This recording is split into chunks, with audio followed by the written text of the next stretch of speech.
30%, yaitu rangka paling atas dari masjid yang kita cintai ini.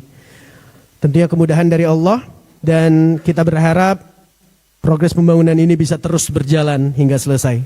Dan adapun pekerjaan lainnya, pekerjaan kamar mandi ikhwan ataupun tempat wudhu, yang bila mana kalau Ramadan ini sering menjadi kendala terbatasnya, jadi alhamdulillah untuk tahun ini kita sudah menambah untuk kamar mandi dan tempat wudhu. Dan adapun pengerjaan kamar mandi akhwat 60%, tapi mungkin masih belum bisa digunakan di bulan Ramadan ini, ala kulli hal, tapi insya Allah kita berusaha untuk mempercepat progresnya. Adapun pengerjaan lain yang dilakukan di Markas Sunnah Nusantara Al-Hijrah adalah pengerjaan sarana pendukung lainnya, termasuk kantor dan studio hasil TV, dan yang paling penting juga salah satu menjadi konsentrasi kita ataupun fokus kita ialah pembangunan asrama ikhwan ataupun untuk para santri-santri kita ini, yang dimana sekarang sudah berjumlah sebanyak 112 orang. Kita berharap pengerjaan untuk lantai 1 dan 2 dapat dipercepat, karena kaum muslimin dan muslimat sering bertanya, kapan penerimaan santri, kapan anak kami bisa bersekolah atau belajar di sana. Ikhwani fillah wa akhwati fillah, salah satunya adalah keterbatasan ruangan asrama, dan kita tentunya meminta kepada Allah Subhanahu wa taala agar diberikan kelancaran untuk kita bisa mempercepat progres pembangunan asrama sehingga bisa menampung lebih banyak santri yang belajar di sini. Mungkin itu yang bisa disampaikan mewakili takmir ataupun pengurus dari Masjid Al-Hijrah, dan langsung saja kita dengarkan dan ikuti daurah tentunya dari guru kita Al-Ustadz Dr. Aspri Rahmat Azai MA hafizahullahu ta'ala. Pada Ustazuna, tafadhol mashkura. Barakallahu fik.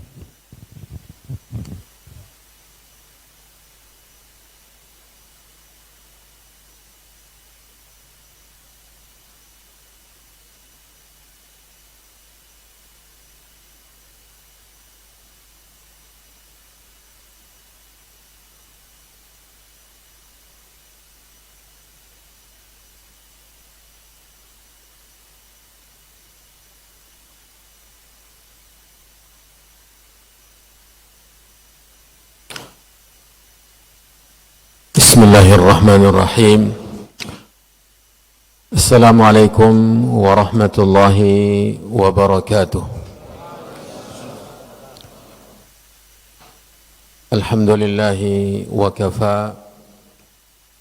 Wassalatu wassalamu ala nabiyil mustafa Muhammad ibn Abdullah wa ala alihi wa ashabihi wa man ihtada bihudah. Amma ba'du, ma'asyiral muslimin, ma'asyiral muslimat, a'azzani Allahu wa iyyakum jami'an. Malam hari ini adalah malam yang ke-25 Sya'ban. Beberapa hari ke depan, kemungkinan hari Sabtu, kita akan berjumpa dengan bulan Ramadan. Umpama penyambutan tamu, bila tamu itu istimewa, maka penyambutannya pun istimewa. Maka seorang muslim nasih li nafsihi, yang mencintai kebaikan untuk dirinya, sepantasnya untuk membahas,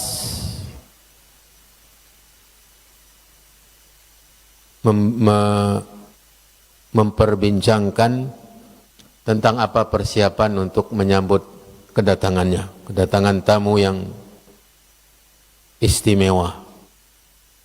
Dalam hal ini adalah kedatangan bulan Ramadan. Para jemaah yang dirahmati dan dimuliakan oleh Allah,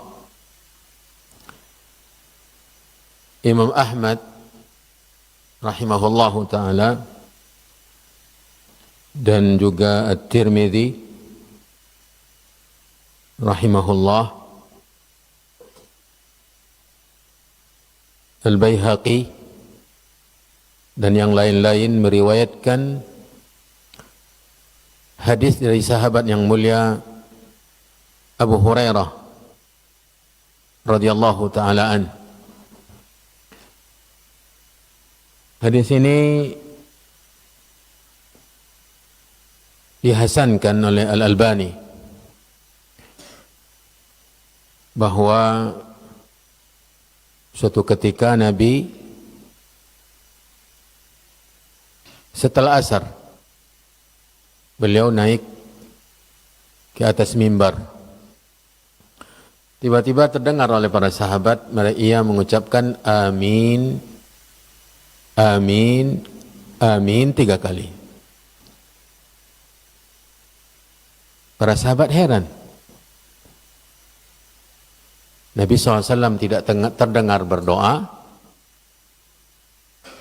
dan juga tidak terdengar ada yang berdoa lalu diaminkan oleh beliau. Yang terdengar hanya kata-kata amin saja. Amin, amin, amin. Para sahabat bertanya, dan ini menjadi catatan penting dalam kehidupan kita beragama tentang para sahabat Nabi SAW, bahwa mereka, para sahabat Nabi, memang orang-orang pilihan, bukan kebetulan mereka menjadi sahabat, tapi mereka adalah manusia pilihan Allah untuk terjaganya agama, di mana mereka memiliki keimanan yang direkomended atau direkomendasi oleh Allah. Iman itu kan dalam hati. Siapa yang tahu?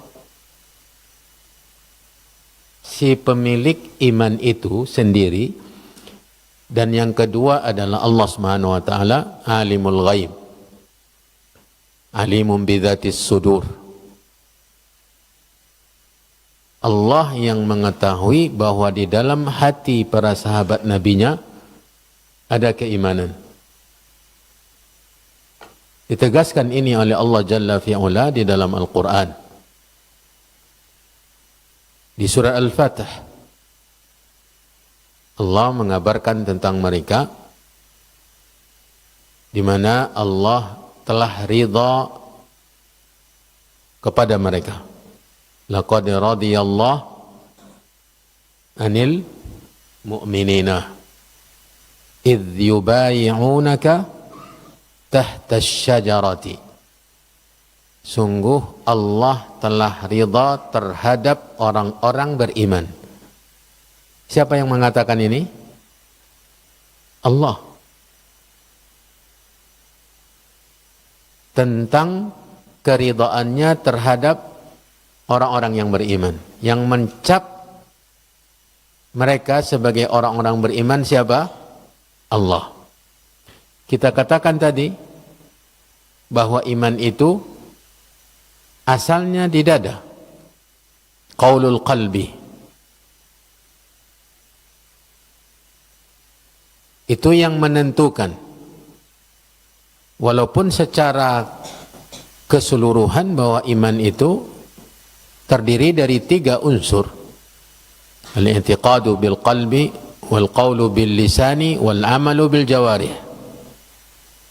Tetapi untuk menjamin keimanan seseorang bahwa hatinya benar-benar beriman, itu tidak ada yang bisa memastikan. Kalau tampilan luar, orang munafikin tampaknya beriman, tapi hati mereka kafir. Allah yang menilai para sahabat Nabi SAW sebagai orang yang beriman. Mereka itu di hadis yang sekarang ini menjadi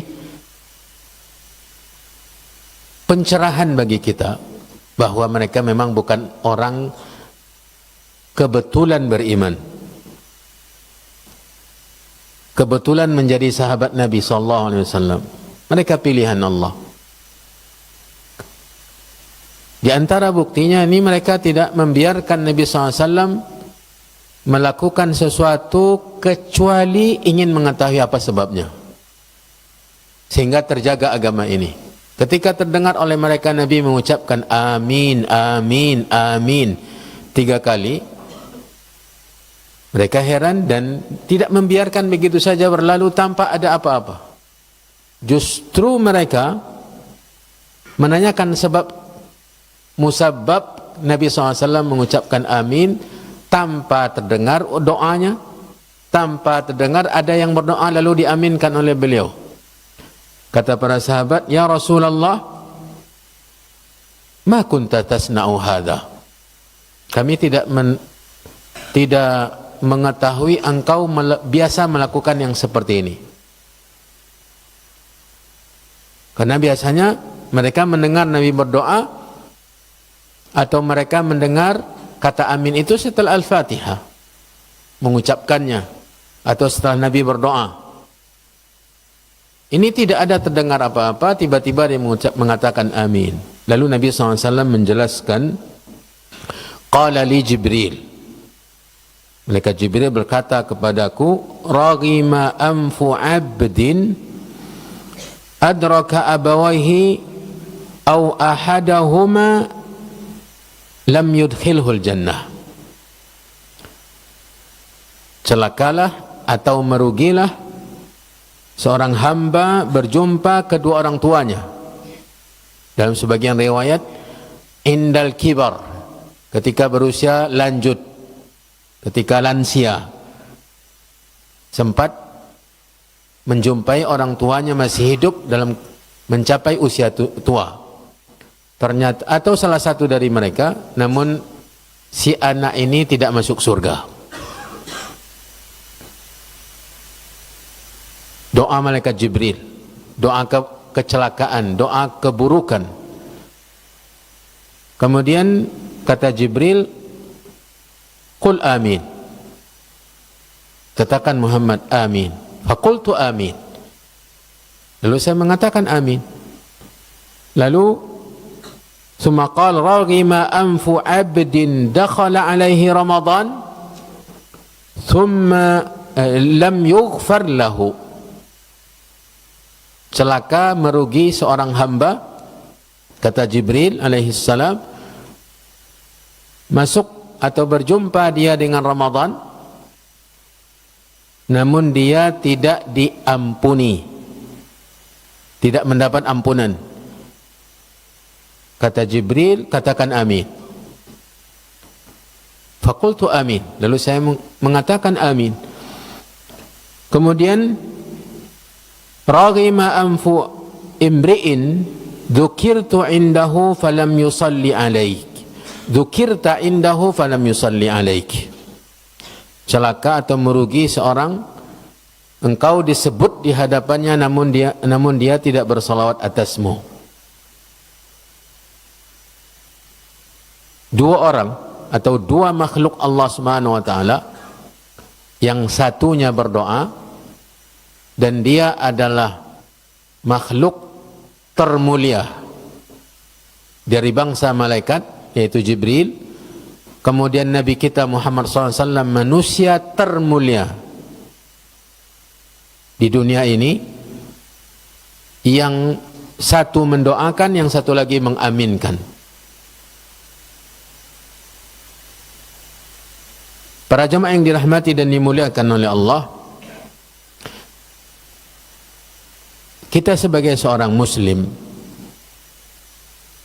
sebagai persiapan menghadapi Ramadan, harus takut dengan hadis ini. Harus menanamkan rasa takut kepada hadis ini. Maukah kita termasuk dalam doa malaikat Jibril tadi? Malaikat Jibril mendoakan salah satu dari doanya terkait dengan Ramadan. Raghima anfu abdin dakhala alaihi Ramadan falam yughfar lah. Maukah kita didoakan begini oleh malaikat Jibril? Lalu Nabi SAW mengaminkan, berkumpul dua makhluk Allah termulia mendoakan keburukan untuk orang yang jumpa Ramadan, habis Ramadan dosa-dosanya masih utuh. Dosa-dosanya masih utuh, tidak satu pun diampuni oleh Allah Subhanahu wa taala. Maksud saya, hadis ini harus kita letakkan di dada. Harus kita masukkan ke dalam hati kita. Harus kita tumbuhkan rasa khawatir, rasa cemas, rasa takut. Akankah kita termasuk ke dalam doa malaikat Jibril yang diaminkan oleh Nabi SAW? Kalau rasa takut itu tumbuh di dalam hati kita, maka ini yang akan menggenjot atau mendorong kita, melecut kita untuk memperbincangkan persiapan menghadapi Ramadan. Andai ini tidak ada rasa takut, maka persiapan kita mungkin hanya setengah-setengah, separuh-separuh. Tetapi kalau ada rasa takut, mana tahu kita termasuk yang didoakan keburukan, didoakan kecelakaan, kerugian oleh Jibril, lalu diaminkan oleh Nabi SAW. Sudah berapa kali Ramadan kita lewati? Sudah berapa kali? Mungkin sudah kesekian kali Ramadan kita lewati. Namun pertanyaan yang tadi, setiap kita lewati Ramadan, apakah kita termasuk yang didoakan? Doa keburukan, doa kesengsaraan.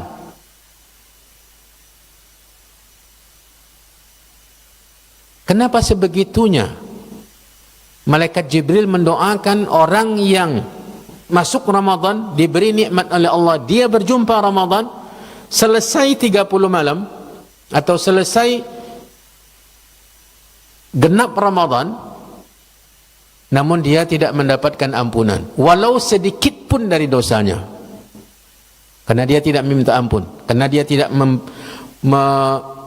mengisi Ramadan itu dengan sebenar-benar kesungguhan. Ya, para jemaah yang dirahmati dan dimuliakan oleh Allah Subhanahu wa taala, Ramadan yang didoakan orang-orang yang berjumpa namun tidak mendapatkan ampunan, dosa-dosanya masih utuh,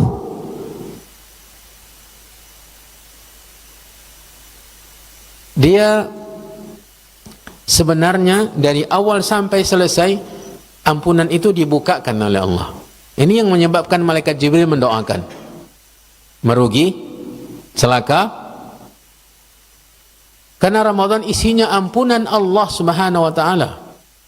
Isinya dibukakan oleh Allah ampunan-ampunannya, sementara dia tidak mendapatkan sedikit pun.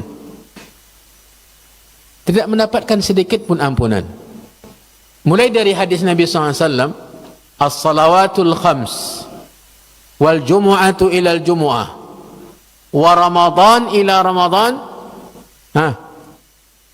mukaffiratun lima bainahunna idza jutunubatil kabair. Melakukan salat 5 waktu sehari semalam, Jumat ke Jumat, Ramadan ke Ramadan, merupakan penghapus dosa-dosa yang terjadi di antara salat ke salat, di setiap harinya 5 kali salat, antara Jumat ke Jumat seminggu, sepekan, antara Ramadan ke Ramadan di tahun yang akan datang, itu terhapus dosa-dosa di antaranya. Itu yang pertama. Jadi sudah dibukakan oleh Allah kesempatan untuk memperoleh ampunan, namun dia tidak mendapatkannya. Kenapa dia tidak mendapatkan? Tidak ada perhatian, tidak ada kepedulian, tidak mengenali keutamaan Ramadan, tidak tahu menahu sama sekali. Yang penting ketika datang Ramadan semua orang berpuasa, dia berpuasa, tapi tidak tahu hakikat puasanya. Dia tidak tahu kemuliaan bulan yang dia jumpai itu, yang dirindukan oleh generasi salaf, sampai-sampai mereka 6 bulan sebelum berjumpa Ramadan mereka telah meminta, memohon, memanjatkan doa kepada Allah untuk diperjumpakan Ramadan, karena mereka mengenalinya. Kemudian, bukankah Nabi SAW yang bersabda, "Man shama Ramadan imanan wa ihtisaban, ghufira lahu ma taqaddama min dzambi." Barang siapa yang puasa Ramadan dengan iman dan mengharapkan balasan pahala, apa artinya ghufira lahu ma taqaddama min dzambi? Diampuni baginya yang terdahulu dari dosa-dosanya. Itu puasanya baru. Puasa di siang harinya dibukakan selama kurang lebih 13 jam kesempatan untuk terbukanya perolehan ampunan untuk siapapun juga tanpa ada pilih, atau hanya orang kaya saja atau orang Arab saja. Tidak, semua yang berpuasa dengan iman dan mengharapkan balasan pahala, Nabi mengatakan diampuni dosa-dosa yang telah berlalu. Itu siang Ramadan. Ketika sebelum memulai puasa, kita akan sahur. Sebelum puasa yang tadi, barang siapa yang berpuasa dengan penuh iman dan mengharapkan balasan pahala, Allah ampuni dosa-dosanya yang telah berlalu. Sebelum dia melakukan puasa ketika sahur, bukankah Nabi yang mengatakan bahwa innal malaikata, sesungguhnya para malaikat mendoakan orang-orang yang melakukan makan sahur. La yusalluna 'alal mutasahhirin. Salawat malaikat, perhatikan ini faedah. Salawat malaikat artinya doa dan permohonan ampunan. Doa kebaikan dan permohonan ampunan. Itu makna salawat malaikat untuk manusia. Innallaha wa malaikatahu yusalluna 'alan nabi. Malaikat bersalawat kepada untuk Nabi, dan untuk dalam hadis ini untuk orang-orang yang sahur, itu makna salawatnya adalah mendoakan untuk mendapatkan kebaikan dan untuk diampuni dosa. Ini belum berpuasa, dia sudah mendapat doa malaikat agar diampuni oleh Allah Subhanahu wa taala. Dan yang berdoa malaikat, makhluk Allah yang mulia, yang tidak pernah durhaka, tidak pernah bermaksiat kepada Allah, mengerjakan apapun yang diperintah, kepatuhan, ketaatan, ketundukan kepada Allah puncaknya. Tidak ada celah dalam ketaatan para malaikat terhadap Allah Subhanahu wa taala. La ya'sunallaha. Ini predikat yang disematkan oleh Allah untuk para malaikatnya. La ya'sunallaha ma amarahum wa yaf'aluna ma yu'marun. Mereka tidak mendurhakai perintah Allah. Dan apapun yang mereka kerjakan itu perintah Allah. Doa mereka malaikat inilah yang dikabarkan oleh Nabi untuk siapa? Untuk kita yang bersiap untuk puasa dengan makan sahur, agar Allah mengampuni. Ketika kita puasa siang harinya penuh iman, mengharapkan balasan pahala, janji Nabi SAW untuk diampuni dosa-dosa terdahulu. Masuk malam Ramadan, siangnya sudah ada jaminan untuk ampunan. Malam harinya, lanjutan hadis tadi, man qama ramadana imanan wa ihtisaban ghufira lahu ma taqaddama min dhanbi. Siapa yang melakukan qiyam, apa artinya qiyam? Apa artinya qiyam? Melakukan salat malam. Ya, qama qiyaman. Qiyam artinya adalah salat di malam hari, salat sunat di malam hari. Di bulan Ramadan istilah lainnya tarawih. Ya, barang siapa yang melakukan salat tarawih, sama syaratnya iman dan ihtisab, mengimani bahwa itu perintah Allah, syariat Allah, Allah yang mensyariatkan melalui nabinya. Wasanantu lakum qiyamahu, faradallahu alaikum siyamahu, wasanantu lakum qiyamahu. Nabi yang mensunnahkan qiyam Ramadan. Barang siapa yang melakukan qiyam Ramadan dengan iman dan mengharapkan balasan pahala, apa janji Nabi? Masih ampunan dosa. Masih ampunan dosa. Malamnya ada kesempatan untuk memperoleh ampunan. Berarti Ramadan yang tersusun dari siang dan malam sampai 29 atau 30 hari lamanya, itu siang dan malamnya dibukakan oleh Allah kepada siapapun yang mau untuk mendapatkan ampunan. Lalu belum lagi doa-doa kebaikan, rahmat dan kasih sayang, dibukakan pintu-pintu surga,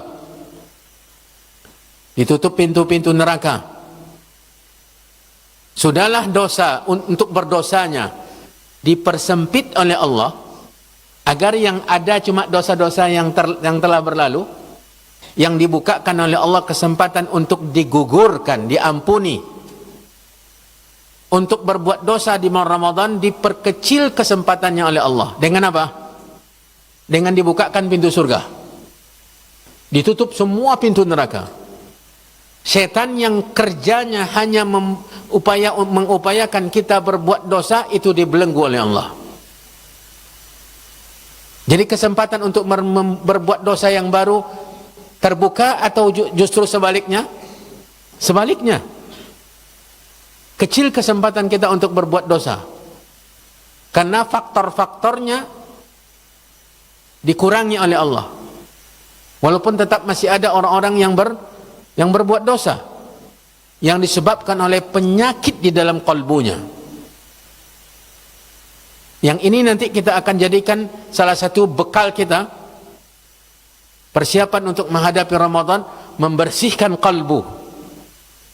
Karena ini yang harus ditempah, ini yang harus diperbaiki, dibenahi, diperiksa kalbu kita.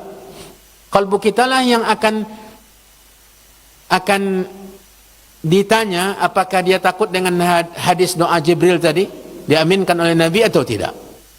Ini dialah yang membuat kita bersemangat, bersiap atau tidak. Dosa yang telah berlalu dibukakan kesempatan untuk diampuni dan digugurkan, dihabiskan semuanya. Tidak akan dihisap nanti di akhirat.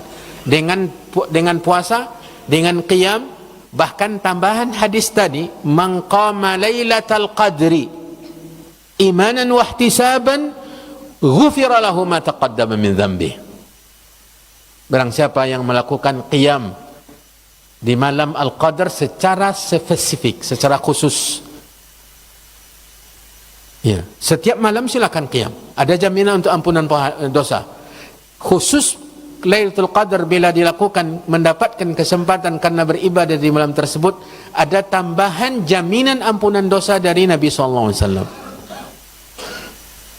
Sehingga tidak ada tersisa dosa, tidak ada tersisa. Kesempatan untuk menambah dosa yang baru selama Ramadan diperkecil oleh Allah, dibuat kita benar-benar tertata, terkonsep untuk jauh dari dosa. Pertama, karena kita sedang puasa, lapar, haus, tidak ada mood untuk berbuat dosa. Apalagi nuansanya nuansa surga, karena pintu surga dibuka. Keadaannya bukan keadaan neraka, karena pintu neraka ditutup. Bahkan ditambahkan oleh Allah Subhanahu wa taala kesempatan ditutupnya kesempatan untuk berbuat dosa, adanya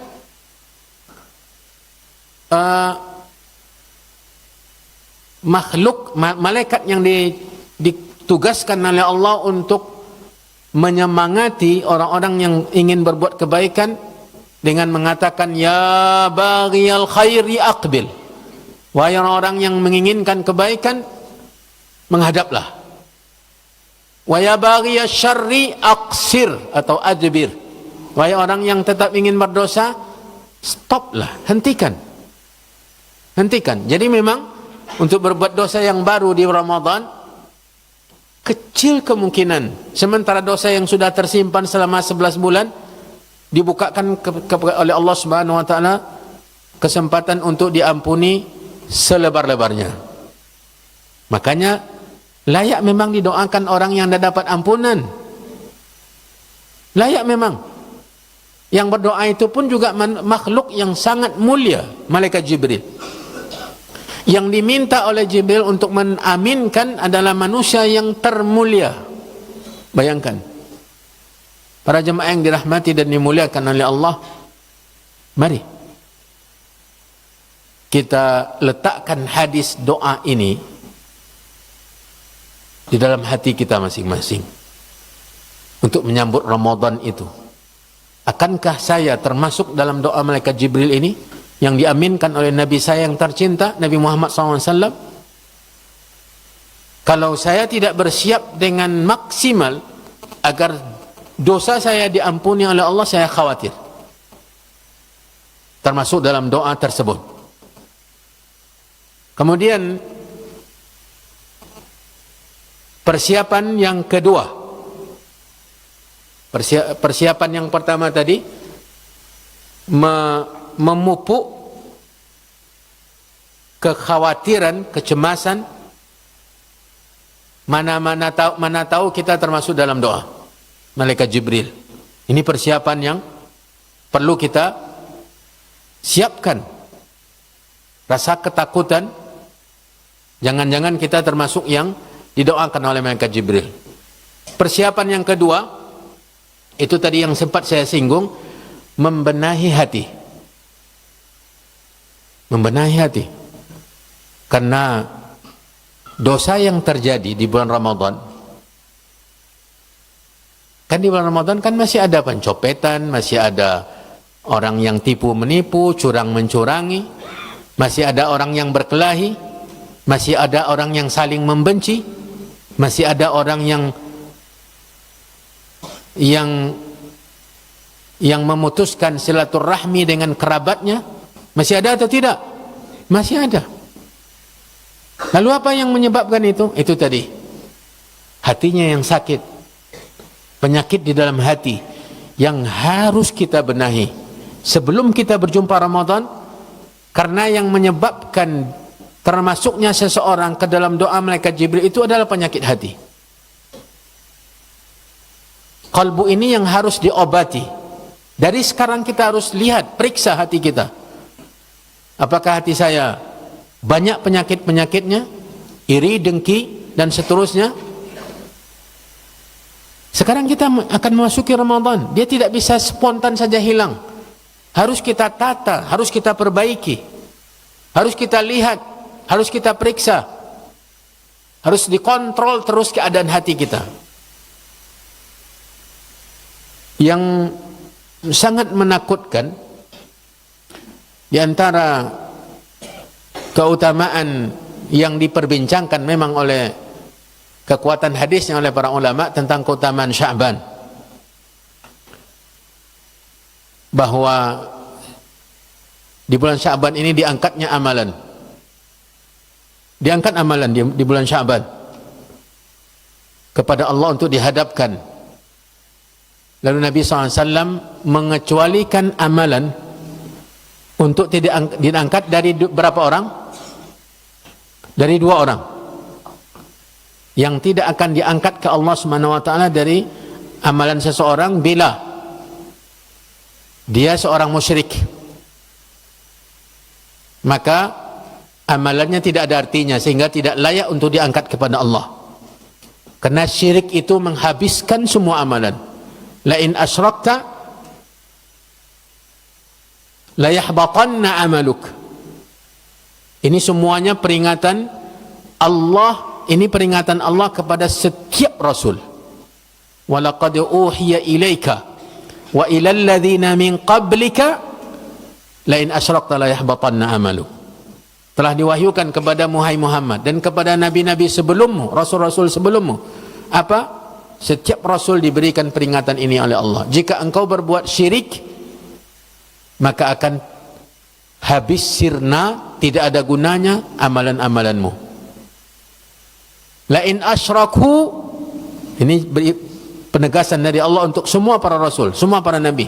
La in asyraku la habita anhum ma kanu ya'malun. Jika mereka para rasul dan para nabi berbuat syirik, maka habis sirna semua keamalan yang mereka kerjakan. Kalau para rasul saja begitu tegas ancaman tentang perbuatan syirik, andai mereka melakukan, hasya wa kalla, mustahil para rasul berbuat syirik. Tapi tetap diancam oleh Allah. Yang kedua, kalau rasul saja mendapat peringatan yang keras, apalagi kita. Kemudian yang kedua adalah ketika terjadi masih percekcokan, pertikaian, tidak adanya hubungan yang baik antara dua orang. Tidak adanya hubungan baik antara dua orang, amalan mereka berdua ini akan dihentikan untuk dihadapkan kepada Allah. Seberapapun amalannya baiknya, tapi Allah tidak diangkat kepada Allah Subhanahu wa taala. Ini menunjukkan wajibnya kita menjaga hati antara kita. Jangan sampai sebelum Ramadan ini membuat amalan kita yang telah berlalu itu tidak diangkat kepada Allah untuk dimuliakan oleh Allah. Kemudian nanti akan termasuknya kita orang-orang yang masuk Ramadan tapi ada sesuatu yang mengganjal sehingga tidak akan membuat ketaatan dan amal solehnya di bulan Ramadan lebih bermakna karena adanya ini. Maka para jemaah yang dirahmati dan dimuliakan Allah Subhanahu wa taala, ya, kita rehat sejenak untuk mendengarkan kumandang azan, dan insyaallah setelah azan kita lanjutkan.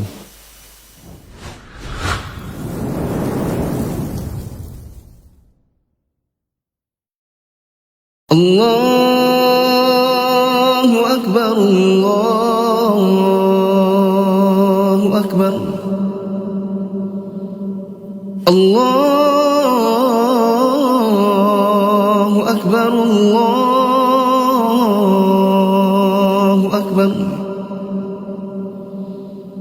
Ashhadu an la ilaha illallah.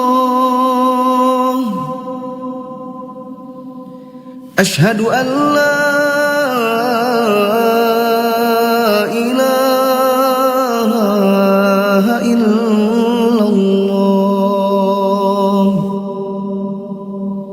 Ashhadu anna Muhammadar Rasulullah.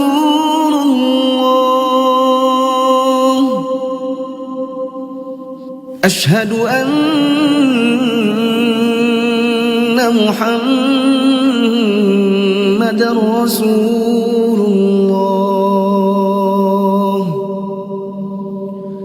Hayya 'alas salah,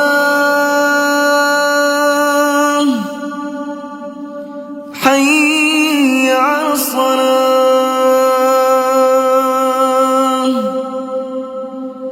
hayya 'alal falah,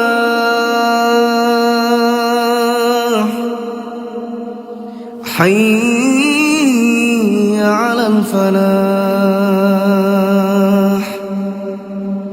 Allahu Akbar, Allahu Akbar. La ilaha illallah.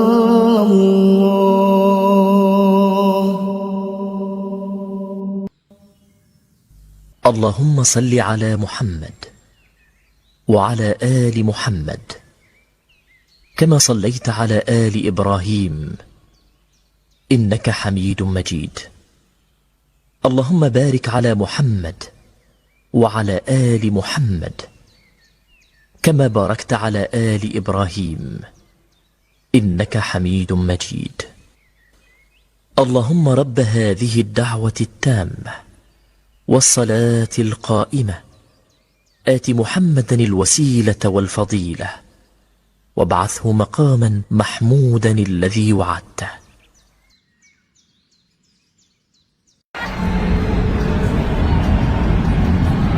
Dunia kesenangan yang kita nikmati dalam kehidupan dunia semua pasti akan ditanya oleh Allah Subhanahu wa taala. Allah taala berfirman, "Tsumma latus'alunna yauma idzin 'anil na'im." Kemudian kalian benar-benar akan ditanya pada hari itu tentang semua kenikmatan-kenikmatan. Ketika kita bernikmat-nikmat dengan kehidupan dunia, kita langsung ingat bahwa semua kenikmatan yang kita rasakan akan ditanya oleh Allah Subhanahu wa taala. Tentang sepatu yang kita beli, tentang baju yang kita beli, tentang rumah, tentang mobil, bahkan semua yang kita miliki, jam tangan dan yang lainnya. Kelak satu persatu itu akan ditanya oleh Allah Subhanahu wa taala.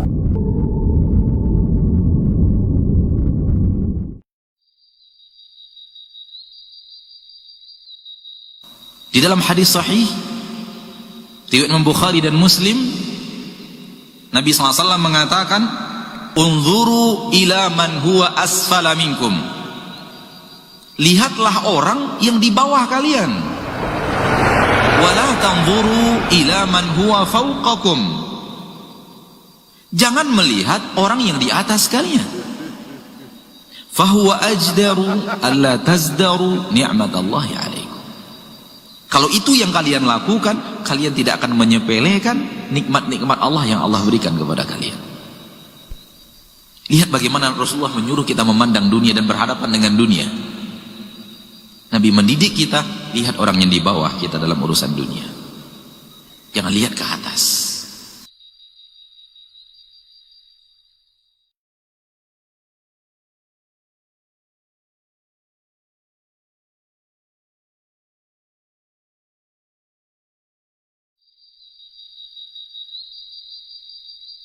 Disyariatkannya ibadah tiada lain adalah untuk kebaikan hati.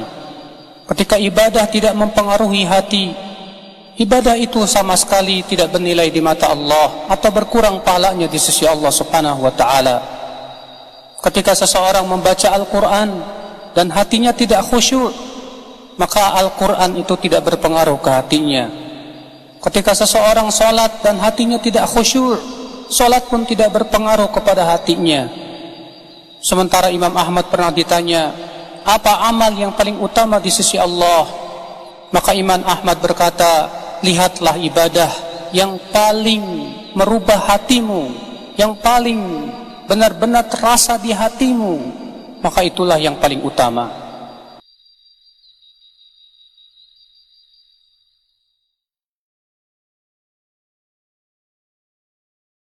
Seorang yang mencintai Allah, dia meninggalkan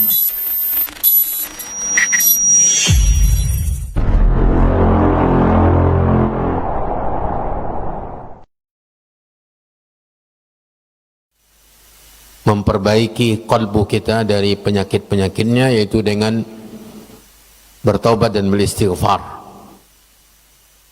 Bertaubat dan istighfar. Taubat maknanya adalah kembali dari dosa, penuh dengan penyesalan, lalu komitmen dengan ketaatan. Itulah rangkaian taubat. Penyesalan, kembali dari dosa,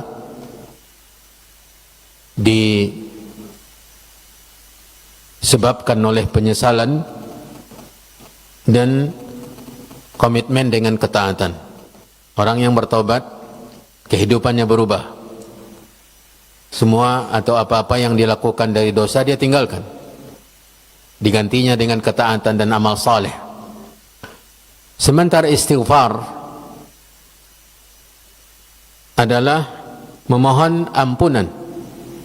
Istaghfara yastaghfiru istighfaran, talabul maghfirah, meminta, memohon ampunan. Ampunan ini maksudnya ada dua. Yang pertama, ditutupnya dosa kita, ditutupinya dosa kita, sehingga tidak disingkap oleh Allah di dunia dan tidak disingkap di akhirat kelak. Yang kedua, ampunan di sini maksudnya adalah tidak disiksa, tidak mendapatkan hukuman dan azab. Sudahlah ditutup, lalu tidak ada konsekuensi apa-apa dari dosa kita. Ini yang dimaksud dengan maghfirah. Kedua-dua ibadah ini, taubat dan istighfar, ini selalu disandingkan oleh Allah Subhanahu wa taala dalam Al-Qur'an. Digabungkan. Seperti dalam surat Hud ayat 3, Allah berfirman, wa anistaghfiru rabbakum thumma tubu ilaih. Surat Hud ayat berapa? Ayat 3, Allah berfirman, wa anistaghfiru rabbakum, dan hendaklah kalian memohon ampunan kepada Tuhan kalian, Allah Subhanahu wa taala yang mencipta kalian. Kemudian wa tubu thumma tubu ilaih, kemudian bertaubatlah kalian kepadanya. Diperintah oleh Allah Subhanahu wa taala. Di sini ada dua perintah. Yang pertama tadi apa? Istighfar, dan yang kedua adalah taubat. Karena antara istighfar dengan taubat berbeda. Tadi kita sudah jelaskan di awal. Taubat adalah amalan kita yang ada di badan kita, di diri kita, di jiwa kita, yaitu meninggalkan dosa, menyesalinya, bertekad untuk tidak mengulangi tentunya, kemudian melazimi ibadah, ketaatan. Sementara istighfar tadi sudah kita jelaskan, memohon ampunan kepada Allah, yang makna ampunannya tadi ada berapa? Dua, ditutupnya dosa kita sehingga tidak ada yang tahu. Yang kedua, tidak ada konsekuensi hukuman di akhirat. Ada hadis dikenal dengan hadis najwa. Dikenal dengan hadis apa? Najwa, berbisik-bisik. Hadis bisik-bisik. Ibnu Umar radhiyallahu taala anhuma menceritakan tentang hadis najwa ini, di mana Allah Subhanahu wa taala menutup dosa di dunia ini sampai akhir kelak. Bila orang yang berdosa itu mendapatkan ampunan, ditutupi oleh Allah sehingga tidak ada yang tahu di dunia. Kemudian ditutupi pula oleh Allah sampai di akhirat pun, ketika hisab tidak ada yang mendengar. Lalu diampuni oleh Allah Subhanahu wa taala, tidak ada hukuman apa-apa. Kata Allah Subhanahu wa taala, inni satartuha 'alaika fid dunya wa ghafartu laka al-yawma. Dahulu di dunia saya yang menutupi sehingga tidak ada yang tahu, dan hari ini saya yang mengampuni. Nah, itulah maghfirah. Itulah ampunan. Kedua-duanya ini digabungkan oleh Allah di surat Hud tadi ayat 3, kemudian di surat Hud lagi kembali di ayat 52. Allah berfirman, wa ya qaumi, ini perkataan salah seorang nabi, wa ya qaumi istaghfiru rabbakum thumma tubu ilaih. Sama dengan tadi, ajakan, himbauan dari Rasul yang diutus oleh Allah kepada kaumnya untuk beristighfar dan bertaubat kepada Allah Subhanahu wa taala. Itu dalam Al-Qur'an. Istighfar dengan taubat digabungkan. Kemudian di dalam hadis Nabi SAW yang diriwayatkan oleh Imam Bukhari, Nabi SAW bersabda, wallahi inni la astaghfirullah wa atubu ilaih. Demi Allah, sesungguhnya saya beristighfar kepada Allah, meminta ampun, dan bertaubat kepadanya fil yaumi, pada satu hari, aktsara min 70 marratan, lebih dari 70 kali istighfar dan taubat. Makanya dalam lafaznya digabungkan, astaghfirullahalladzi la ilaha illa huwa al-hayyul qayyum wa atubu ilaih. Makanya Nabi SAW, kata Abdullah bin Umar dan juga Abu Hurairah, banyak sekali mengucapkan istighfar dan taubat di satu majelis. Pernah mereka mencoba menghitungnya, ternyata memang 70 kali. Nabi SAW mengatakan Allahumma ghfirli wa tub alayya. Allahumma ghfirli wa tub alayya. Ini istighfar dan taubat. Allahumma ghfirli wa tub alayya. Para jemaah yang dirahmati dan dimuliakan oleh Allah, istighfar dan taubat ini keutamaannya sangat luar biasa. Ini yang nanti kita akan bekali diri sebelum masuk Ramadan. Ini sangat luar biasa pengaruhnya, dampaknya, buahnya untuk menjadikan Ramadan kita lebih bermanfaat, lebih berguna, lebih bermakna, sehingga kita benar-benar merasakan betapa indahnya Ramadan kita. Dalam sebuah hadis tentang istighfar diriwayatkan oleh Abu Dawud, Nasa'i dan Ibnu Majah dan yang lainnya, Nabi SAW bersabda, "Man lazama al-istighfar." Sebagian para ulama melemahkan hadis ini. "Man lazama al-istighfar, ja'ala Allahu lahu min kulli hammin faraja, wa min kulli dhiqin makhraja, wa razaqahu min haitsu la yahtasib." Siapa yang melazimi istighfar, maka keutamaannya luar biasa. Allah Subhanahu wa taala memberikan jalan keluar dari segala kesusahannya. Ya. Dari segala problemnya. Wa min kulli dhiqin makhraja. Dari segala kesempitannya dibuatkan oleh Allah kelapangan. Setiap kesempitan secepatnya Allah berikan kepadanya kelapangan. Kemudian Allah berikan kepadanya rezeki yang datang dari arah yang dia tidak pernah sangka-sangka. Ini keutamaan istighfar bila dilazimi. Makanya Nabi SAW tidak kurang dari 70 kali sehari semalam, bahkan mencapai 100 kali sebagaimana dalam hadis yang sahih yang tadi telah kita bacakan. Wallahi inni la astaghfirullah wa atubu ilaihi fil yaumi 100 marrah. Ini yang kita perbanyak sebelum berjumpa Ramadan. Ya, sehingga dengan banyaknya istighfar akan membenahi hati kita. Terkadang problem yang terjadi, masalah yang menimpa kita apapun, ya, itu disebabkan oleh dosa. Saya teringat hadis tentang dosa yang merusak hati, yang terkadang membuat ada problem yang terjadi baik kepada diri kita dalam secara individu atau ketika kita berhubungan dengan yang lain, dengan istri kita, dengan anak-anak kita, dengan tetangga kita, dengan teman kita, dengan murid-murid kita, dengan guru-guru kita, dengan semua. Bisa jadi karena dosa. Ya, saya teringat hadis Nabi SAW, uridal fitanu alal qulubi ardal hasir. Dosa-dosa itu memberikan pengaruh kepada kalbu sedikit demi sedikit seperti jalinan tikar pandan. Ya, dampaknya menutupi hati itu seperti jalinan pandan. Dia sehelai demi sehelai. Kalau dosanya tadi diungkapkan oleh Nabi sebagai tinta, tetesan tinta. Fa ayyu qalbin ushribaha nukitat fihi nuqtatun sauda. Bila ada hati yang menerima dosa dari pemiliknya, maka diteteskan ke dalam kalbunya satu tetesan hitam.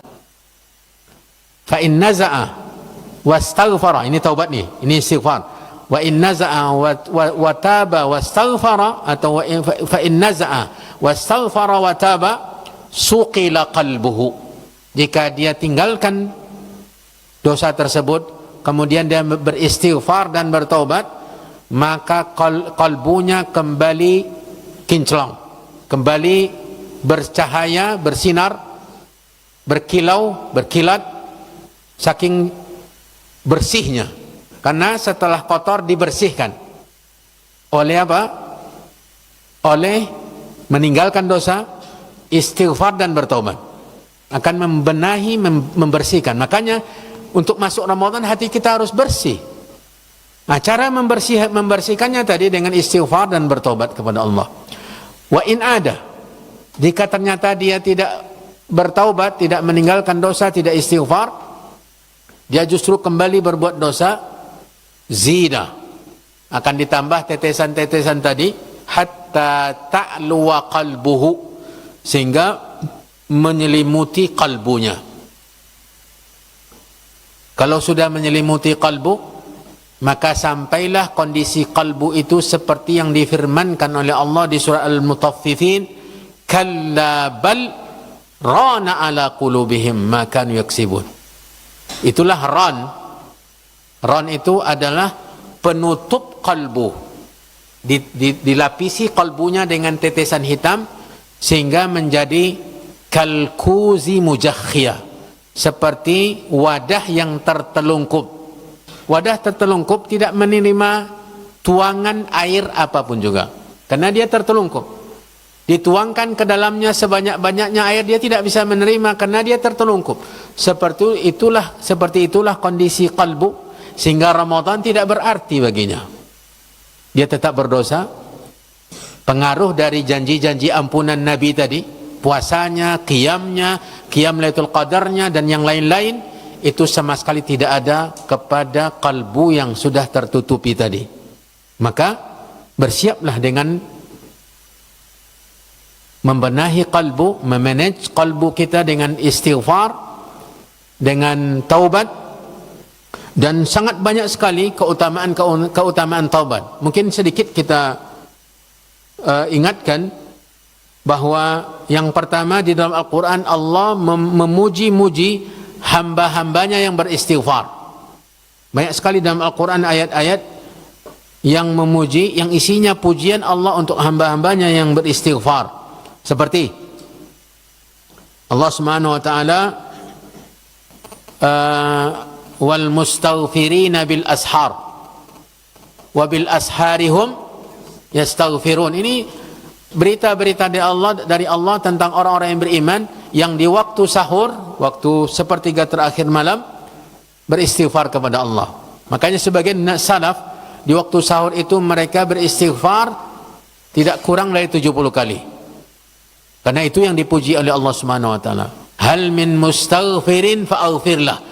Dalam hadis nuzul, hadis turunnya Allah ke langit dunia yang sahih.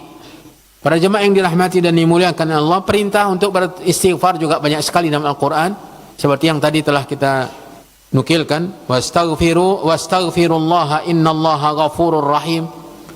Ya, wa anistaghfiru rabbakum thumma tubu ilaihi di surat Hud tadi. Dan ayat-ayat yang lain yang berisi perintah Allah Subhanahu wa taala. Kemudian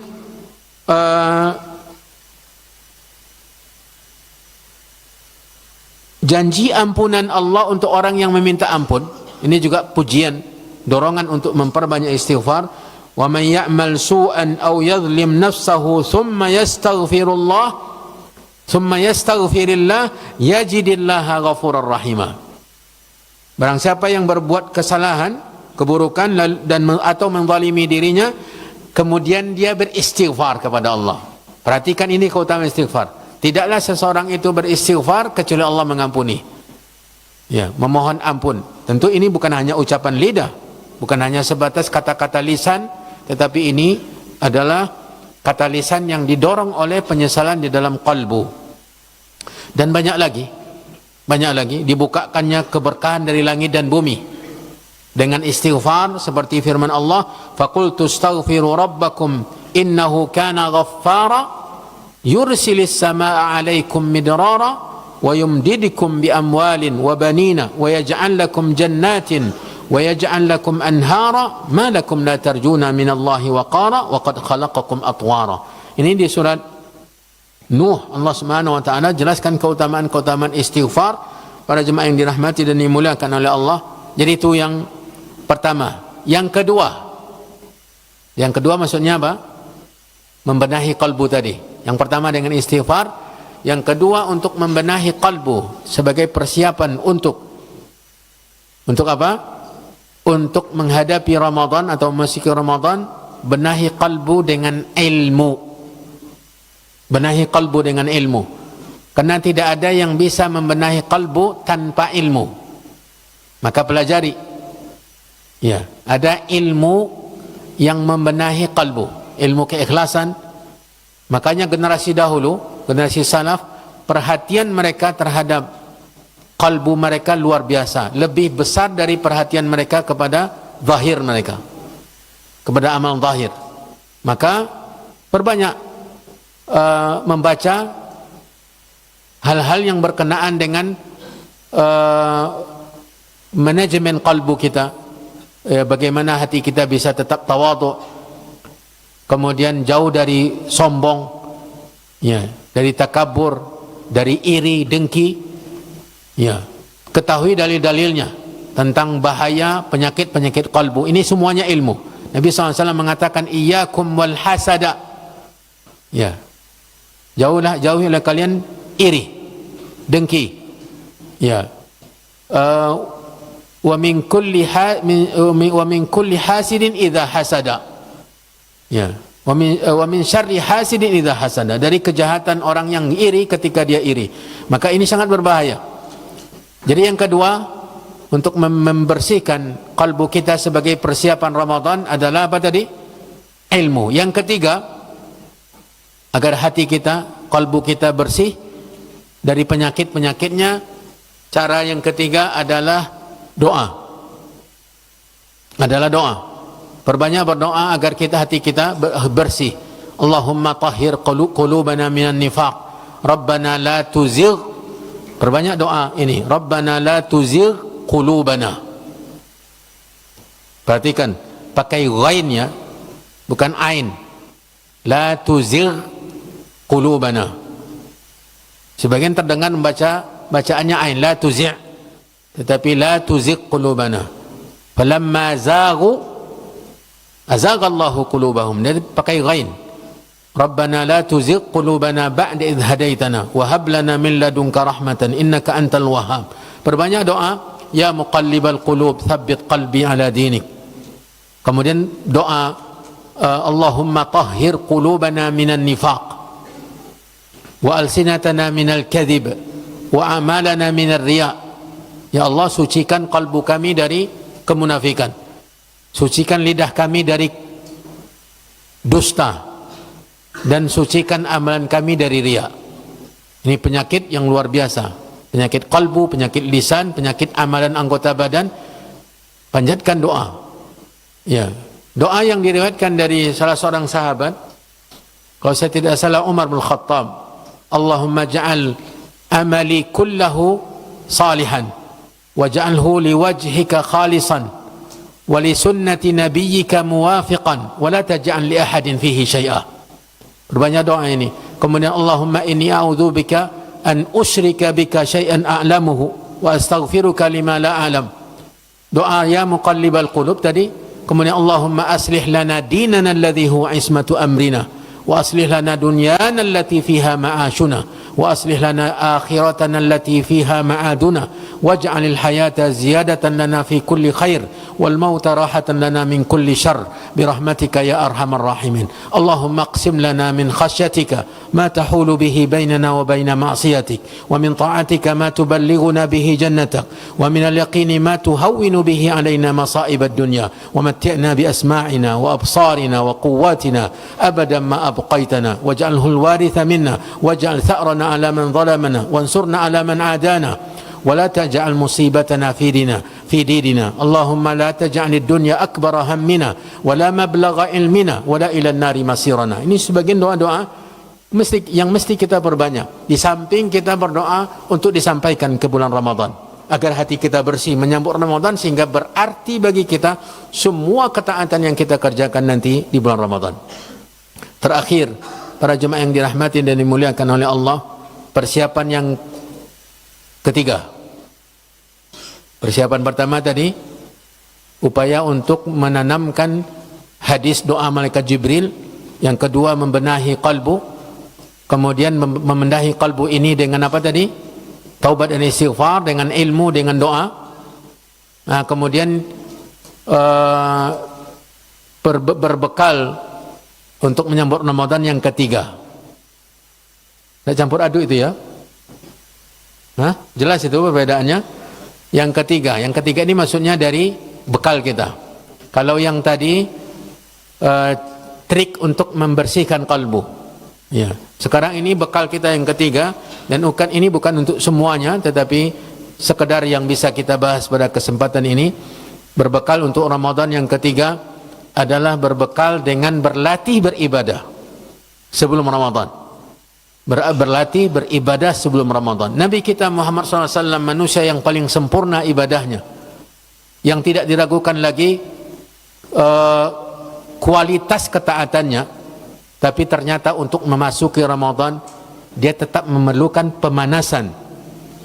Dia memperbanyak puasa, dia tetap menderma, sehingga di bulan Ramadan akan meningkat kedermawanannya, dan qiyamnya juga demikian. Maka kita, kalau Nabi saja membutuhkan itu, maka kita tentu lebih membutuhkan untuk berlatih melakukan ibadah-ibadah yang akan kita lakukan di bulan Ramadan. Para jemaah yang dirahmati dan dimuliakan oleh Allah, saya benar-benar yakin bahwa apa yang kita bahas tentang persiapan Ramadan tidak akan cukup dengan waktu yang terbatas ini, tetapi tadi sudah saya sampaikan yang mungkin bisa mewakili apa yang lain-lainnya. Bisa jadi kita sudah dengarkan dari ustaz-ustaz yang lain, tapi ini sudah bisa kita pakai, kita persiapkan diri untuk menghadapi Ramadan, terutama rasa khawatir kita, apakah kita termasuk yang didoakan oleh malaikat Jibril. Ini yang harus kita tanamkan, jangan sampai kita merasa aman. Itu kan untuk orang lain, bukan saya. Ya, harus kita tujukan diri kita agar kita benar-benar bersiap. Wallahu taala waliyut taufik. Ada pertanyaan? Azai ada tanya jawab? Ini ada aja ya? Ini ada kan? Ya. Ada pertanyaan? Silakan dipandu.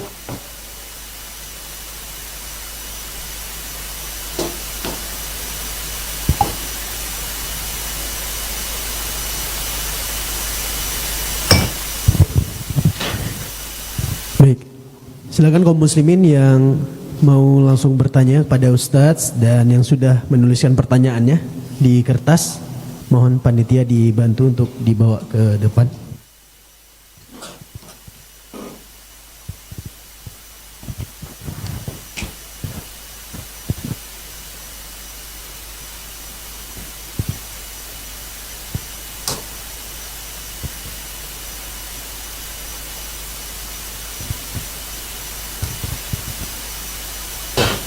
Bacakan panjang ini ya.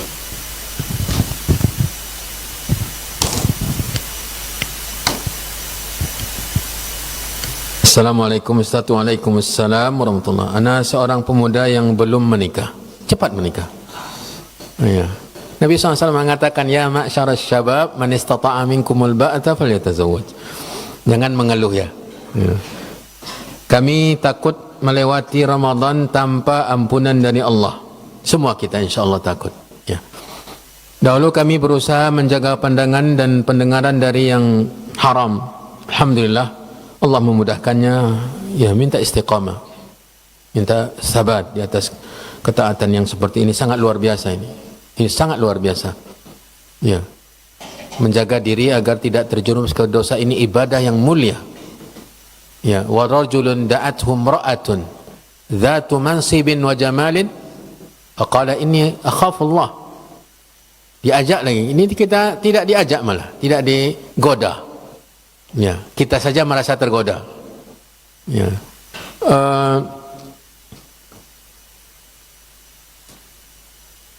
Alhamdulillah, Allah memudahkannya hingga datang seorang wanita, keponakan ayah, yang dibawa orang tua dari kampung. Tujuan ia dibawa karena dia ingin bekerja dan hijrah dari kampungnya yang minim pengajian sunnah. Namun ini menjadi fitnah bagi ana, dan ana telah goyah. Syaitan menghiasinya dengan indah sehingga rumah yang seharusnya menjadi tempat yang aman dari fitnah kami kini menjadi tempat fitnah bagi ana. Hati mulai keras, iman mulai turun. Bagaimana solusi dari masalah yang ana hadapi ini Ustaz? Jazakumullah khairan. Nikahi dia. Aman. Minta sama ayah untuk dinikahi. Ya. Tidak terlalu repot-repot mencari, dia datang sendiri. Ya, nikahi keponakan ayah tadi dan tidak mahram, boleh menikahinya. Ya, daripada seperti yang diceritakan di akhir rumah jadi tidak aman, ya jadikan aman, jadikan ketaatan, jadikan ibadah. Ya, tapi hati-hati. Ya, bulan Ramadan berbahaya bagi pengantin baru. Ya. Itu yang solusi pertama. Solusi kedua, jaga diri. Ya, sebagaimana sebelumnya antum menjaga pandangan, menjaga pergaulan, menjaga khalwat, menjaga ikhtilat, tetaplah lanjutkan itu. Mohon pertolongan kekuatan dari Allah Subhanahu wa taala. Ya. Minta kepada Allah kekuatan, kemudahan untuk menjauhi dosa. Jangan banyak-banyak interaksi dengan wanita ini, dan bisa usulkan kepada ayah, ya, orang tua antum, untuk menjauhkan, misalnya dipisahkan bagi kamarnya agar tidak ada kontak dengan antum. Ya. Pokoknya berupaya untuk menjauhkan diri dari dosa. Ini adalah ibadah yang mulia, dan ini sangat banyak sekali, ya, banyak sekali dalil-dalil yang menegaskan keutamaan meninggalkan dosa. Seperti laki-laki, salah satu laki-laki dari 3 yang terkurung di dalam gua. Pernah dengar? Ya, salah satunya dosa sudah di depan matanya, zina sudah di depan matanya, dan ketika diingatkan Allah Subhanahu wa taala, dia langsung meninggalkannya. Ya. Bayangkan antara antum dengan orang ini apa kesamaannya? Tidak ada kesamaan. Justru lebih berbahaya dia. Lebih dekat kepada zina dia. Wanita tadi yang menyiapkan dirinya untuk dizinahi. Ya, untuk dizinahi. Hadis tadi, warajulun da'athum imra'atun zatu mansibin. Digoda, dirayu, sementara anak sepupu Anda tadi tidak sama sekali menggoda. Maka tentu Anda lebih mudah untuk menjauhi fitnah tersebut dengan memohon bimbingan, taufik dan petunjuk dari Allah. Solusi yang pertama tadi sangat tepat. Minta izin kepada orang tua untuk menikahkan antara antum dengan dia. Bila memang cocok, dia juga ingin hijrah, ingin memperbaiki diri, ingin menjadi wanita yang salihah, maka apa salahnya untuk dijadikan sebagai calon istri? Wallahu ta'ala waliyut taufiq.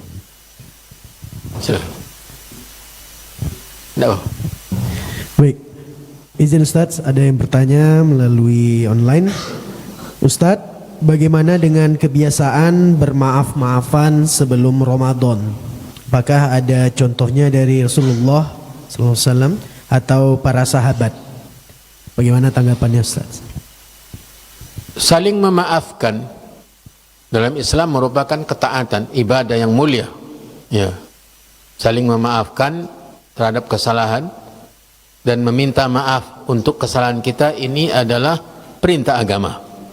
Ya, perintah agama. Bahkan Nabi SAW menegaskan sekali, barang siapa yang memiliki kesalahan kepada saudaranya, memiliki dosa kepada saudaranya, falyatahallalhu qabla an la yakuna dinarun wala dirham.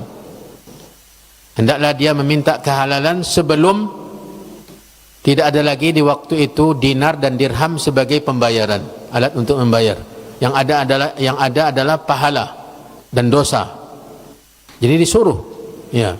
Dan memaafkan juga perintah agama, anjuran agama, sebagaimana dijelaskan dalam beberapa ayat di dalam Al-Quran. Intinya memaafkan, meminta maaf, ini adalah ibadah dan ketaatan dan akhlak yang mulia yang diajarkan oleh syariat. Cuma yang perlu dijadikan sebagai catatan, mengkhususkan waktu tertentu untuk saling memaafkan atau meminta maaf, ini tidak ada tuntunannya. Misalnya setiap selesai sholat misalnya, tiba-tiba kita meminta maaf atau memaafkan kesalahan, tidak ada tuntunannya. Apalagi 1 tahun sekali. Siapa yang bisa menjamin kita jumpa Ramadan? Ya, ada jaminan? bahwa umur kita sampai Ramadan sehingga sebelum Ramadan kita memaafkan. Ternyata sebelum datang Ramadan kita sudah meninggal dunia. Padahal dosa kita belum kita meminta maaf kepada saudara kita. Nah, inilah kesalahan yang terjadi bila kita membuat sifat ibadah itu tanpa ada tuntunan. Terkadang memberatkan, terkadang konsekuensinya buruk sekali. Kita belum bisa meminta maaf karena Ramadan belum datang, akhirnya kita bawa meninggal dunia kesalahan kita kepada saudara kita.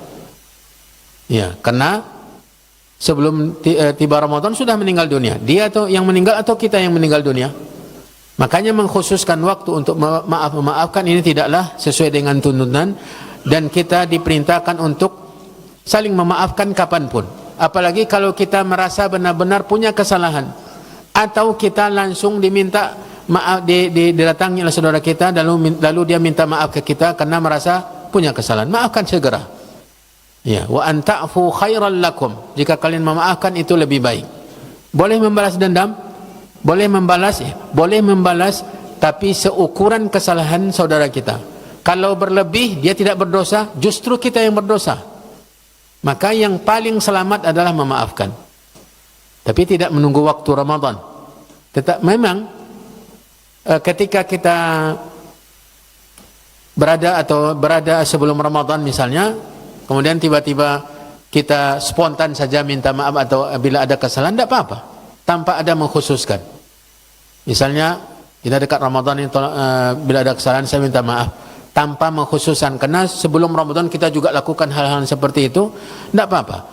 Tetapi yang bermasalah di sini adalah mengkhususkan sebagai ritual yang harus dilakukan dan menjadi penyempurna dari Ramadan. Ini kita tidak menemukan dalilnya dari Nabi SAW.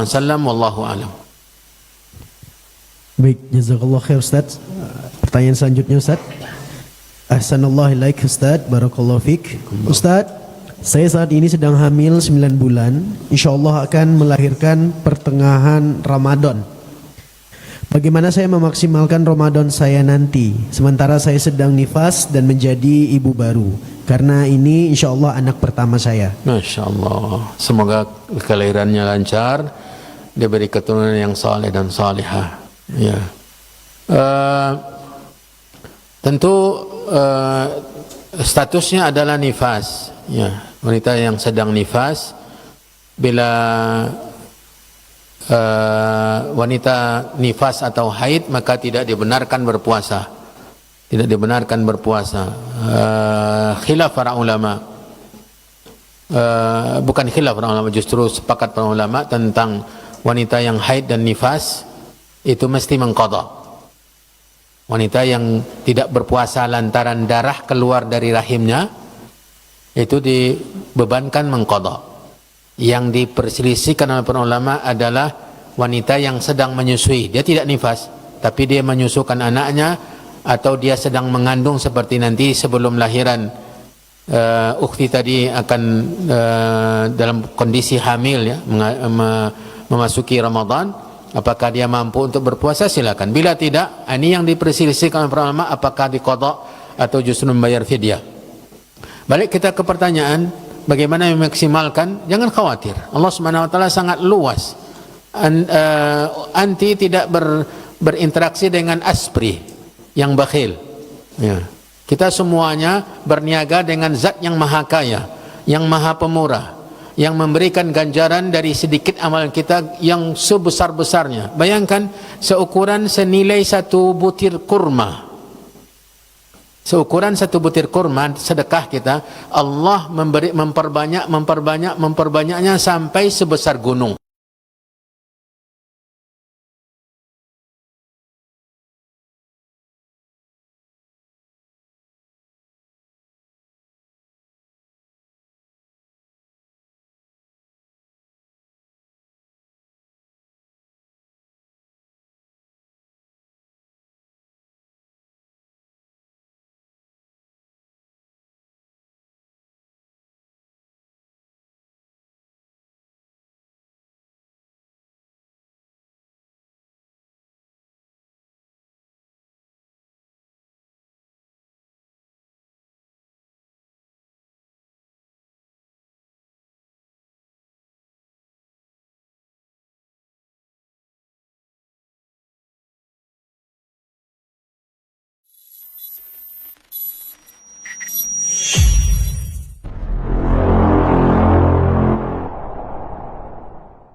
membawa awan dan seterusnya, Nabi ternyata lebih dermawan daripada angin yang berhembus.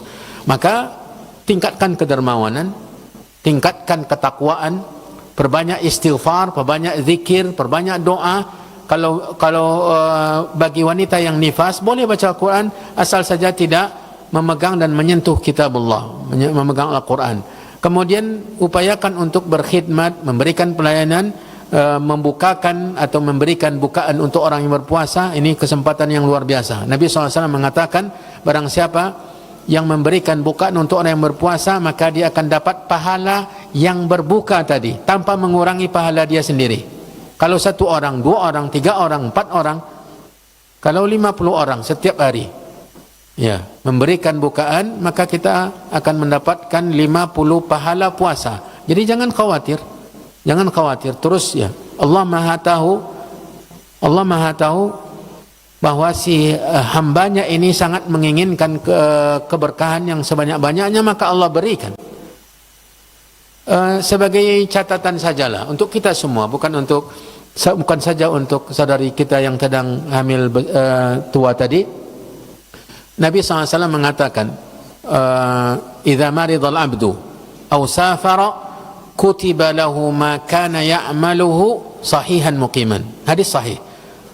Bila seorang hamba sakit atau sedang safar, maka amalan-amalan yang dia lakukan ketika sehat dan ketika mukim itu tetap dia dapatkan pahalanya, karena dia tidak melakukannya saat sakit karena sakit. Anti ketika tidak berpuasa, dia disebabkan oleh halangan tadi, anti tidak bersalah, Allah akan berikan keutamaan. Maka banyak berdoa meminta pahala dari Allah. Tampakkan kepada Allah bahwa anti benar-benar merasa bahwa ada kekurangan. Allah akan tahu itu. Allah Subhanahu wa taala Maha mengetahui. Anti meninggalkan puasa bukan karena anti tidak mau berpuasa, tetapi ada halangan agama. Kata Nabi SAW, itu yang telah ditetapkan oleh Allah untuk banati Adam. Ketika Aisyah menangis sedih karena tidak bisa umrah, ya, ketika haji dia menangis, kata Nabi SAW, "Anufisti, apakah engkau haid?"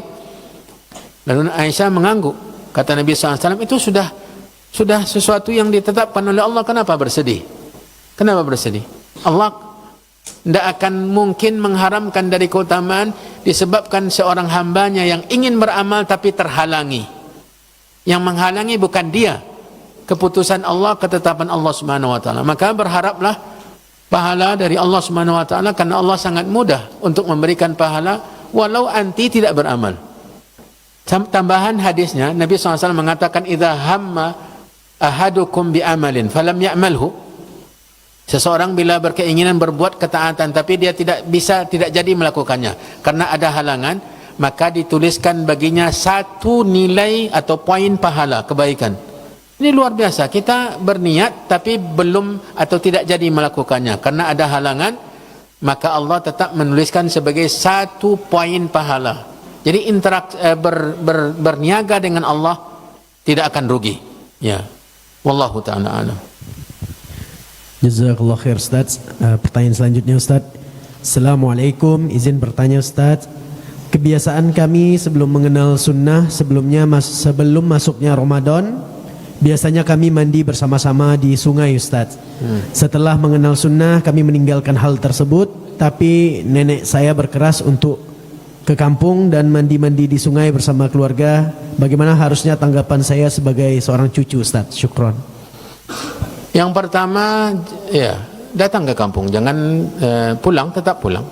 Ya, jumpai nenek, ya, sampaikan kepada dia rasa kasih sayang, penghormatan, penghargaan terhadap dia sebagai seorang yang harus dihormati dalam agama. Laisa minna man lam yuwaqqir kabirana walam yarham saghirana. Bukan termasuk golongan kami orang yang tidak memuliakan yang tua dan tidak menyayangi yang muda. Maka datang, ya, sampai di sana jelaskan bahwa puasa ini kan ibadah yang disyariatkan oleh Allah, ketaatan. Dan Nabi SAW ketika masuk Ramadan tidak pernah mengajarkan bermandi-mandi yang tujuannya sebagai tambahan ritual sebelum Ramadan. ya sampaikan.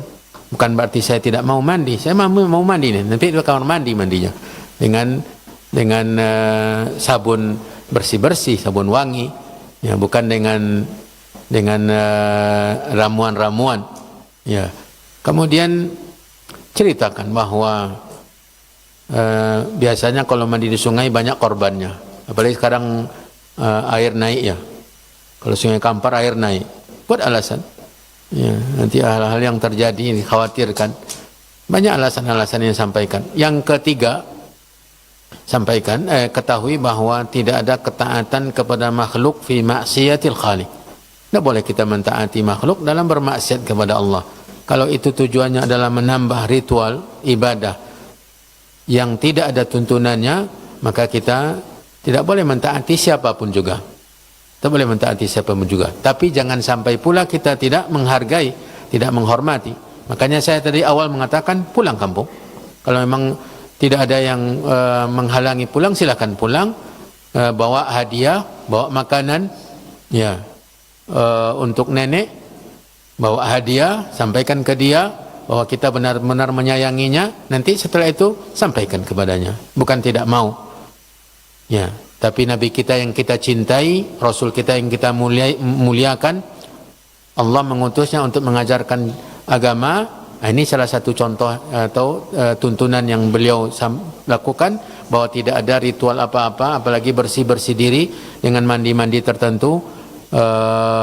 Maka tidak ada yang lebih baik kecuali mengikuti Nabi SAW. Sampaikan, tapi dengan cara yang baik, cara yang sopan, cara yang bijaksana. Wallahu ta'ala alam. Baik, barakallahu fiik. Ustadz, izin untuk pertanyaan terakhir Ustadz. Mohon nasihatnya Ustadz untuk orang-orang ataupun saudara-saudara kita yang selama bulan Ramadan memfokuskan untuk berjualan ataupun berdagang, terutama untuk memang yang jualannya di bulan-bulan ataupun di Ramadan tersebut yang lagi ramai-ramainya. Jazakallah khair Ustadz. Ya, tidak ada yang pertama, bulan Ramadan adalah bulan yang penuh dengan keberkahan, rahmat dan kasih sayang Allah, ampunan, pahala yang berlipat ganda. Maka lanjutkan. Bila yang memang tetap melanjutkan pekerjaannya seperti berdagang, lanjutkan berdagang. Ya, lanjutkan berdagang.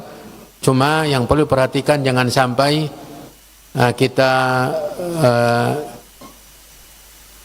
kurang bahagian dari balasan pahala dari Allah Subhanahu wa taala. Bila memang misalnya siang hari kita berdagang, jangan sampai kita nanti malam harinya tetap berdagang sehingga membuat kita luput dari mendapatkan keutamaan qiyamul lail, salat tarawih. Ya, jangan sampai terlena dengan banyaknya keuntungan, tapi keuntungan dunia tetap keuntungan dunia yang fana, fata morgana, sedikit dibandingkan dengan akhirat. Bal tu'thirunal hayatad dunya wal akhiratu khairun wa abqa. Dahulukan kehidupan dunia, dahulukan kehidupan akhirat, keuntungan akhirat. Maka nasihat saya, tetap kalau memang ingin melanjutkan perdagangan, silakan lanjutkan perdagangan, tapi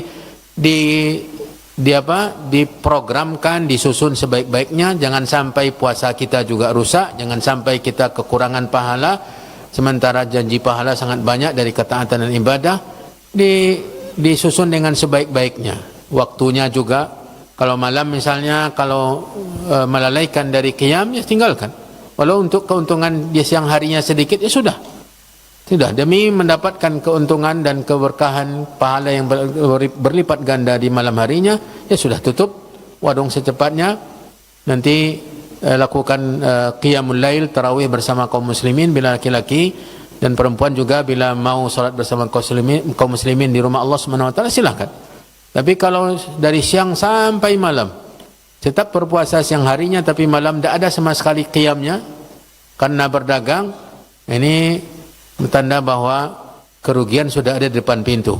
Ya, karena salafus saleh malam harinya luar biasa. Nabi SAW di malam harinya sangat luar biasa. Mereka berikan perhatian, bahkan Al-Quran mereka di malam hari lebih banyak daripada Al-Quran mereka di siang hari. Maksudnya bacaan Al-Quran. Bahkan sebagian menamatkan Al-Quran per malam. per malam. Menunjukkan bahwa malam hari kesempatan untuk memperbanyak ketaatan kepada Allah Subhanahu wa taala. Yang bekerja sebagai tukang juga, yang bekerja keras di siang Ramadan, kalau memang dengan kerja keras itu membuat kita tidak berpuasa, jangan sampai. Jangan sampai. Apalah artinya gaji? Ya, daripada kita di akhirat nanti tidak dapat apa-apa. Seorang muslim yang menginginkan kebaikan untuk dirinya, dia akan perhatikan apa yang akan dia bawa nanti ke akhirat. Maka bila perlu, ya, upayakan memindahkan waktu, ya, atau pagi saja bekerja, nanti siang hari siang harinya diistirahatkan, nanti disambung lagi malam. Yang penting bagaimana bisa menyusun sendiri agar kita tidak kekurangan pahala di bulan yang penuh keberkahan ini. Wabillahi taufik. Para jemaah yang dirahmati dan dimuliakan oleh Allah, inilah pelajaran kita di kesempatan yang berbahagia ini. Saya ucapkan jazakumullah khairan untuk DKM Masjid Al-Hijrah ini, Markas Sunnah Nusantara, dan juga para ikhwah yang punya andil, siapapun juga, demi terlaksananya tabligh kabar kita malam hari ini.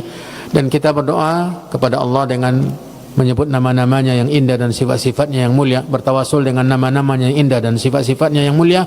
Semoga Allah mempertemukan kita semua dengan bulan Ramadan, kita dalam keadaan persiapan yang matang, dengan iman, dengan ilmu, dengan ikhlas, dengan bersihnya hati kita dari berbagai penyakitnya, dengan kesehatan dan juga kemudahan dalam melakukan ketaatan. Wallahu ta'ala waliyut taufiq wa huwa arhamur rahimin. Wa sallallahu wasallam wa baraka wa an'am ala nabiyyina wa rasulina Muhammadin wa ala alihi wa ashabihi wa man tabi'ahum bi ihsanin ila yaumiddin. Wa akhiru da'wana anil hamdulillahi rabbil alamin. Wassalamu alaikum warahmatullahi wabarakatuh.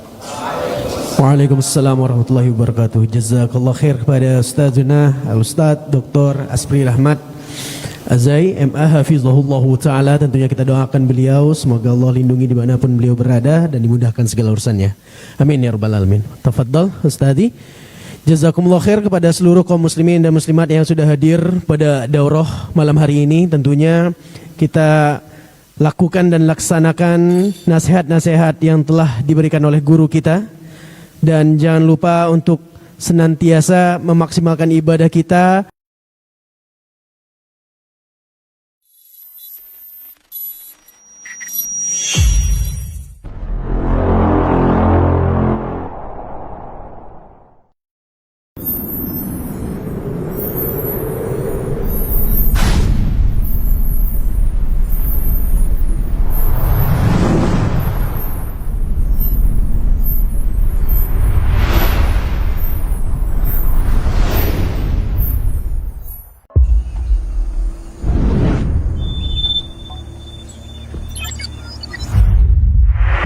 Bismillahirrahmanirrahim. Assalamualaikum warahmatullahi wabarakatuh. Ya, alhamdulillah ini di tengah-tengah kita ada santri-santri dari Markas Sunnah Nusantara Al-Hijrah.